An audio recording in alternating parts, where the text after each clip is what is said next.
Defensive coordinator John Butler. What was the exact wording? I saw parted ways. Are they retaining him on staff some way, shape, or form? Like Foley and Satterfield, or is he just completely gone? Or parted ways? Is that what we know for sure right now? Parted ways. Does parted ways, like to you, does that mean like gone, or we're going to find another role like previous coaches? What's that mean to you? To me, it means that they're leaving, gone. but you can't. I know. You can't rule it out at this point, okay, right? So because it has happened. We don't know yet, so we're going to stick with the verbiage that we know. All right, Nebraska football is parted ways with defensive coordinator John Butler. To me, that means he's probably done with Nebraska. All right. In general, I'm getting another text. He was relieved of his coaching duties.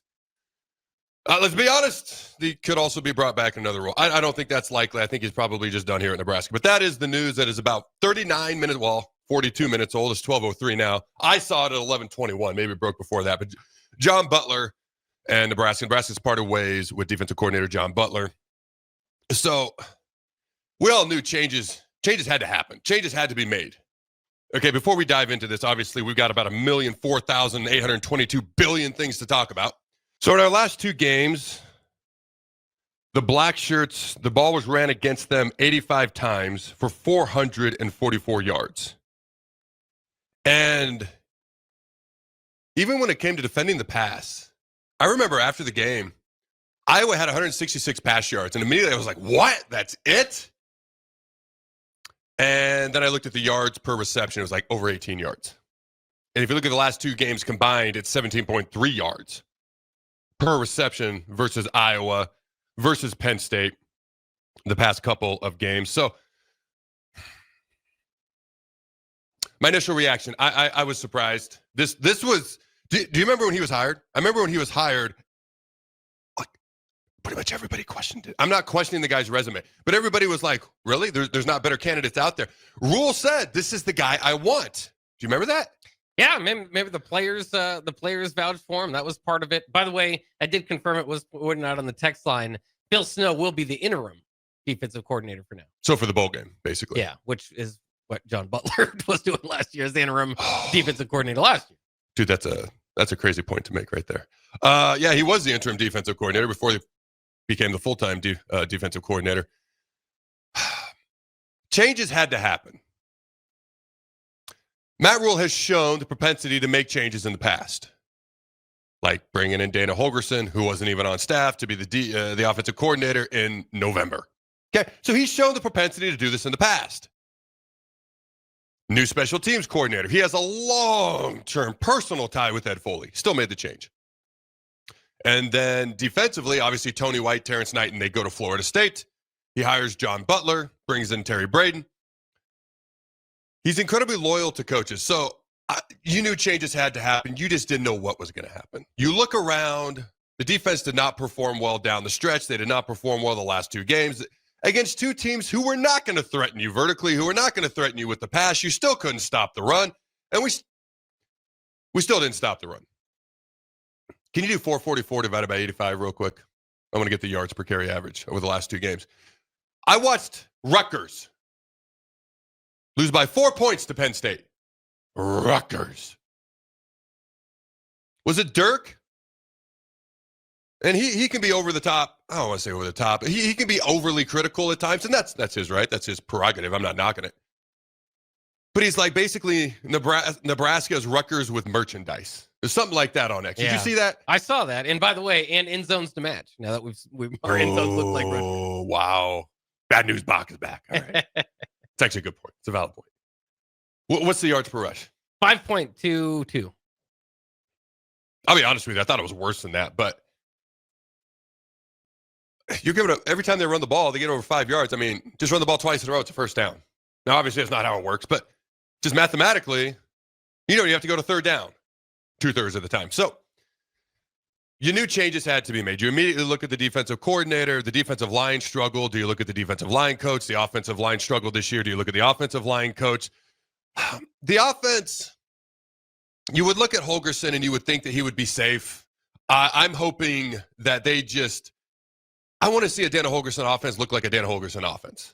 And he said coming into the season, it's going to look more NFL style than it's ever looked. Okay. Well, that's kind of how it looked. Now, is that because of the quarterback? that we had who's not going to run a ton? So maybe you don't want to do as much spread?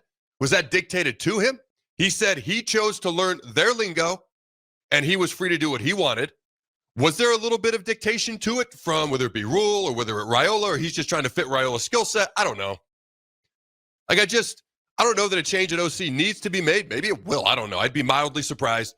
Just let's alter what we're doing and how we're doing it. Defensively, I didn't know. This was Matt Rhule's guy. This was his handpicked guy when there were other options. He's like, no, that's the guy I want. And I'm going to paraphrase. I remember walking in here on a snowy day, well, it was December or January, just like today, and he essentially said he's not going to listen to the outside noise. He's going to pick the guy that he wants, and this was his guy. So do you let go of a guy like that? Obviously, he chose to do so. As I was walking in here, somebody mentioned to me, they just looked at me, didn't say hi, didn't say anything. You don't have to say hi. We see each other all the time. He goes, scapegoat. Just like a question mark, scapegoat question mark. And I don't know. Rhule's not going anywhere.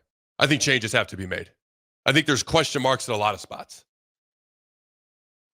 I think Eckler is the guy that there's no question mark. For me personally, with Holgorsen, there's no question mark. Let's just figure out what's going to work better schematically. And if it's Holgorsen's choice, my friend, Dana Holgorsen, when you're 80, you'll have forgotten more football than I'll ever know. So you can throw this in the trash if you'd like, my friend. But next year, maybe even starting in the bowl game, I'd like to see schematically something that looks more familiar to what you've ran in the past. That's just my personal preference. But you look around, you look at Donovan. There's got to be like 5 question marks there. You've obviously got the family tie. What's the connection to Dylan? Dayton's already decommitted. How does that all work? This morning, I asked you a question because there was no email from the university about a press conference. The first 2 years that Matt Rhule's been here, there's been a Monday press conference after the Iowa game. And I was like, are you sure? There's no. You're like, no. There's no, none that we're aware of. I was like, do you remember me? I was like, that's weird in the text. Yeah. And then we find out this. So I don't know what that means. Pretty much every moment of every day now, I'm going to be like, all right, we need a new DC. Is it going to be Phil Snow permanently? Is Jim Leonard hired anywhere, by the way? I don't think so. Does he have a job? Like, that is the guy that I really thought highly of last year. Now, the other question is, does Matt Rhule want to run the 3-3-5? Does he want to change it? He has made it clear he likes the 3-3-5. He has made that clear. Jim Leonard is the assistant head coach and defensive pass game coordinator for the Broncos. Let's be honest, that means nothing in today's day and age. We see head coaches go from job to job, Lane Kiffin. We'll get to you eventually, my friend. By the way, how appealing is the LSU job that they take Notre Dame's head coach a few years ago? Now they take Ole Miss's head coach, 11-1, college football playoff bound, favored to at least win one playoff game, if not more. We don't know the exact matchups yet, but you look at most of the teams they'd be playing, they're going to be favored against most of them. We'll get to Lane Kiffin, don't worry. For me, what I see in this move, because my question wasn't, did changes need to be made? My question was, would changes be made? Would friendship and loyalty get in the way? Would Rhule look around and say, hey, we could have all 3 coordinators back next year. We'll be that much better in year 2 versus starting over with a new coordinator at different possible spots?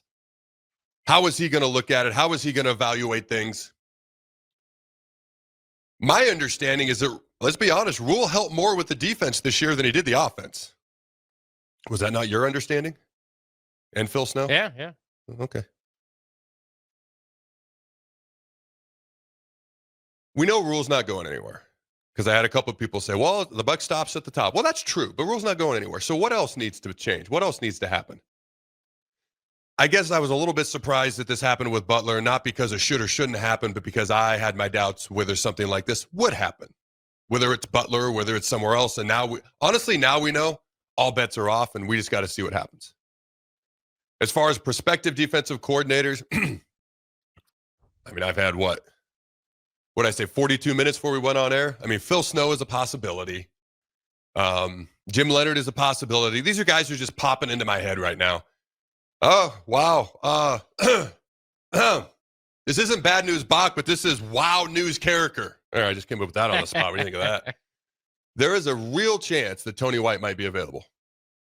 I mean, I'm staring at you. You gave me no physical reaction. Can you give me a verbal one? Just even that realm of possibility. That would definitely be interesting. Not a bad hire. Be a great hire.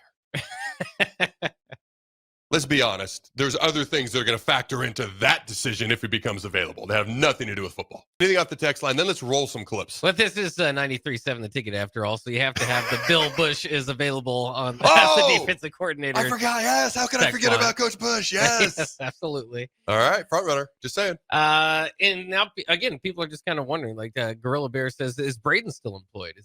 How much of this it's interesting to see who's falling on the sword here. All we know right now is Butler, correct? That's all we know. Now, like I said, the gates are wide open. It's wide open. And I said in the show over the weekend, everyone needs to be evaluated. Here's who we know isn't going anywhere. Dan and Rhule. Eckler. I'd be skeptical of Holgorsen going anywhere. Personally, I would not advocate for that. I would just advocate what you're doing on offense and looking at that. Everyone else has got to be wide open, in my opinion. It's interesting because what was it, 3 weeks ago? Rhule said we have all the right people in this building. You remember that? Yeah, one of the clips we're going to play. Yeah. I mean, we'll kind of say, hey, we're heading in the right direction. So another thing to wonder, 3-3-5. Are we staying 3-3-5? So for years, people would ask me 3-4 or 4-3. Nobody ever even asked me about 3-3-5, 4-2-5. You got to think back. Pelini's like, by the way, this is my 12th year starting today that I've been doing this. 12th year. The 11th year anniversary was yesterday. Nice. This is going on year 12. Yeah, going into year 12. Going on into year 12. And for the first 5 to 6 years, half dozen years, people would be like 3-4 or 4-3. My answer was always, I don't really care. I've seen them both work. I had someone text me that Rob Dvorak and Addison Williams should have immunity. Addison Williams, I get that. Dvorak? Immunity? Yes? Question mark? No? I wouldn't say so. I'm fine with Addison. And then Addison Williams, I mean, again, how much did John Butler is one of the top secondary coaches in the NFL. How much of that is Addison Williams? How much of it was John Butler? Should we keep Butler as the secondaries coach? Then what do you do with Williams? Williams was the DC at UCF. Yeah. That's what they got to evaluate it. 4 former defensive coordinators on this staff. And all we have right now is a gigantic question mark. Well, we have interim Phil Snow. Yeah, interim Phil Snow. Dude, what if we go shut out whoever we play and Phil Snow's named the defensive coordinator next year? I know some people are just like, Phil Snow might not want to do it. He kind of wanted to retire already. Yeah, he's kind of been dragged back in. Yeah. But all the college success that Matt Rhule has had at Baylor and before that at Temple was with Phil Snow as his defensive coordinator. It really would not be the worst idea in my mind to go to Phil Snow. We'll see what happens. We just know he's a little bit older. It would not be a long-term play. Right. But if we could have some short-term success in the meantime, I think we'd be okay with that. So anyways, people would ask me 3-4, 4-3. And you know what my response for years would be? And then we hired Tony White, and I had to stop saying this. And I would be like, well, I don't really care. I've seen them both win Super Bowls, national championships, and I've seen them both be awful. Just be good at what you do. I said, as long as it's not a 3-3-5, I don't really care. And then we hired Tony White. And I was like, oh. In fairness, I hadn't watched a lot of 3-3-5, and then I learned more about it.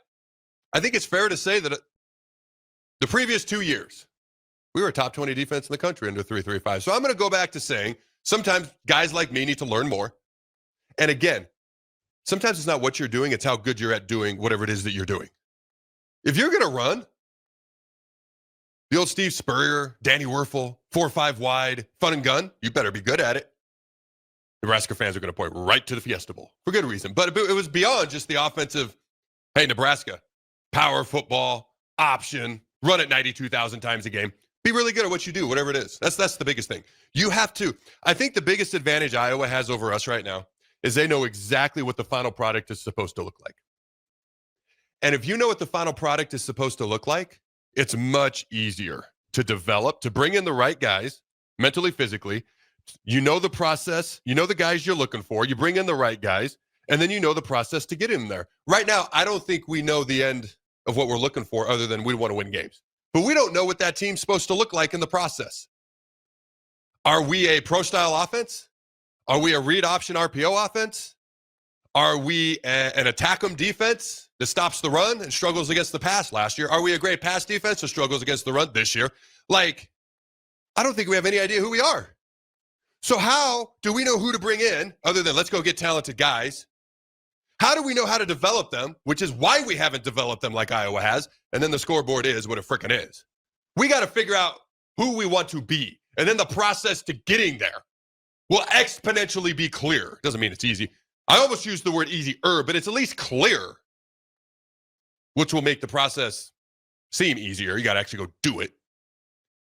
All right, let's get to those clips before we don't get to any of them. So you can just roll these three. So one is, who was Michigan's interim coach when we played him? Biff Pogge. One of them, you just play them all in a row, or we can pause real quick, whatever you want to do. It's basically him saying score was tied 17-17 at halftime versus Nebraska, but they were physically whooping our rear end.